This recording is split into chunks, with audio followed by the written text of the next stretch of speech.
We're going to be talking about scientific notation today. And scientific notation is one way to write very small numbers. Say, for example, the size of an atom compared to your body. And it's also another way to write very large numbers. Let's think about the science example that I just gave you, the atoms. How many atoms does a body have? It's going to be very many. And in scientific notation, I'm going to go ahead and write an example. 7.35 times 10 to the 5th power. Now, why did I write that in two different colors? Well, first of all, let me underline this 7.35. This is going to be the first factor, and the red is going to be the second factor. Now, the first factor has to be between 1 and 10. It cannot be less, and it cannot be more. It can be 9.99999 repeating forever, but it cannot be 10. And my second factor is always going to be a power of 10. Okay? So with that said, let's go ahead and move on with a couple examples. Okay. So let's go ahead and we're going to do scientific notation, and we're going to transfer it to, we're going to actually turn it into a standard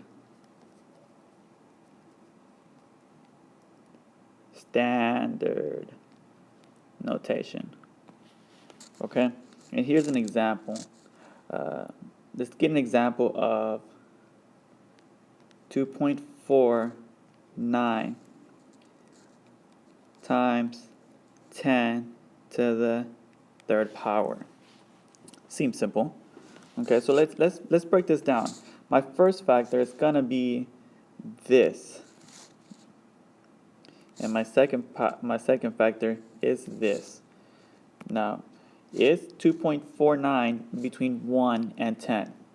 Yes, it is. 2.49 is between 1. It's more than 1, but it's less than 10. So first of all, that is correct. The second part, is my second factor a power of 10? It is. It's times 10. Okay, so we can do this. So I'm going to go ahead and drop this down, even the decimal, and my exponent, it's going to tell me two things. How many times do I need to move it? I won't go ahead and write it because it might take a little bit.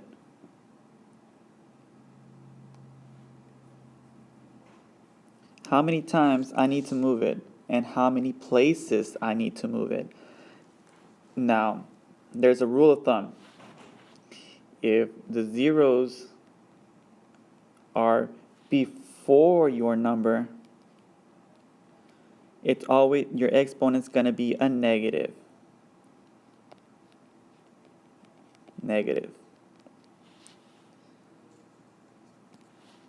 If your zeros are after your numbers, your exponent is going to be positive. Okay, so let's go ahead and work this problem out. Now, using our rules over here, my exponent is a positive number, so that means we're going to move our decimal to the right.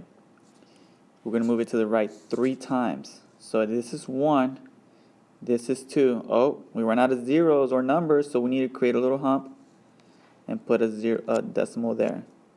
Add a 0. So I'm going to go ahead and rewrite my equation, or my number, 2490, and put a comma there. We've just turned our scientific notation number into a standard number. This is a number. If we sit here and we can actually, if we count, we'll be able to actually reach it. We don't really count like this. Okay, so that's an example. Let's go ahead and do another one.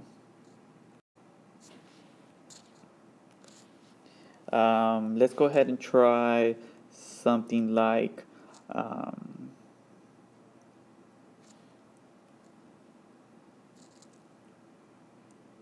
9.76 times 10 to the 11th power. Now, first of all, we need to look at our factors. Our first factor, is it between 1 and 10? Is my factor between 1 and 10? It is. I need to look at the second factor. Is this a power of 10? And it is. So we can go ahead and work it out. Once again, my first rule, my first step is to bring this part down. 9.76. Okay. Now I have an exponent of 11, which is positive, meaning my zeros are going to be to the right of my number. So I'm going to go ahead and move it 11 spaces. 1, 2, 3, 4, 5, 7, 8, 9, 10, 11. Put a decimal there. That's my decimal. And fill it in with zeros. So I'm going to go ahead and rewrite my number with the appropriate spaces. So this is 1, 2, 3, comma, 1, 2, 3, comma, 1, 2, 3, comma. So my number is going to be 976 billion. Okay. Seems simple enough. Okay, so what if our exponent is negative? Let's go ahead and try one out. Let's do the same one. 9.76 times 10 to the negative 6 power. Okay, so this one looks a little bit different, and the only difference that we have now is this negative exponent. Okay, but it seems simple enough. If we follow our steps, we can go ahead and do it. I'm going to take my first factor. I'm going to put an arrow sign. It means to drop it down. You know what? I'm going to go ahead and move to the left a little bit. Okay. I'm going to write it here somewhere in the middle. 9.76.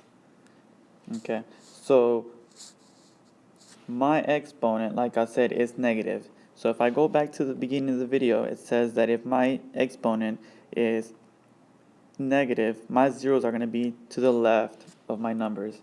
So that means I need to move it left. How many times? 6 times. So this is 1, 2, 3, 4, 5, 6. Put a decimal there. Fill these little gaps or little bumps or little holes with your number. Okay, I'm going to go ahead and rewrite it at the bottom.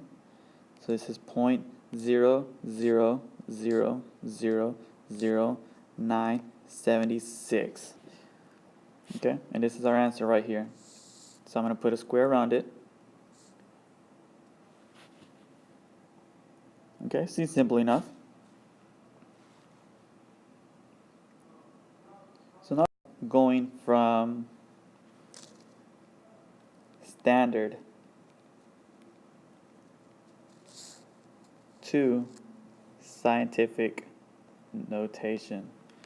Okay, and the standard is a number can be any number that you write that you would normally write. Like, say for example, you would write 1,000 eventually if you want to sit here and write for 1,000 to 1,000. Another number that could be standard can be 396 or 3,961.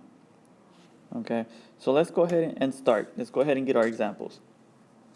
Okay, let's use this one or a different one. 39610000. Put our commas in there. 39,610,000. How would I write this in scientific notation? Well, if you go back to the beginning, we said that scientific notation always has, the second factor will always be a power of 10. So let me go ahead and write that. It's always going to be a power of 10. I'm always going to have a number here, and I'm always going to have an exponent. Okay? So now, let's think about this. Our first factor, we said, first factor has to be between 1 and 10, but cannot be 10 or greater. Okay? So where would I have to move my decimal in order for it to get a number that's between 1 and 10? Well, currently, my decimal is currently there. Okay, so I'm going to move it. All right, now if I move it there, is that number, this number, between 1 and 10? Doesn't look like it. I'm going to move it again. Is this number between 1 and 10? Still not there. I'm going to move it again. Is this number between 1 and 10? Doesn't look like it, but I think we might, see the bigger picture. Move it here. That's not it either. That's not it. That's not it. 3.961. It looks like it. So if I'm thinking about money, $3.96 is between $1 and $10. So we've arrived there. 3.961. I'm going to keep on writing numbers until I meet all my zeros, okay? So currently, there are no more numbers besides 0 from, let's go ahead and grab this color, from here, from this point on, right?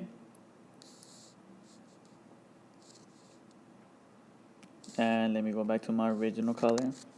Okay, so there's no more actual numbers besides 0 after that point. So we've written them all down.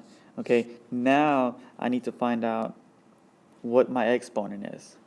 And in order for me to do that, I need to see how many times I moved it. Well, I moved it 1 here, I moved it 2 here, 3, 4, 5, 6, 7 times. Now, is this positive or negative? Well, my zeros are on the right-hand side of my numbers, so according to my rules, it will be positive. Let's do one more example. And we're still going from standard to scientific notation. Okay, I have a number of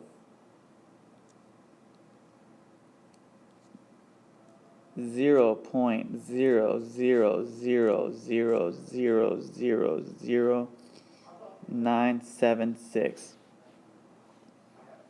Going back to my rules, I'm always going to have a power of 10, correct? That's my second power, a power of 10.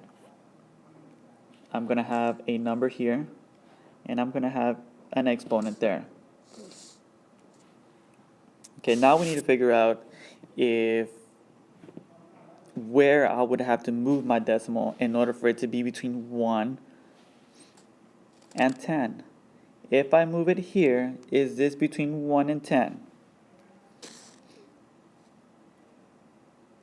Is this number between 1 and 10? It doesn't look like it. I'm going to move it again. I think we see the bigger picture. Move it here, move it another time. Keep moving.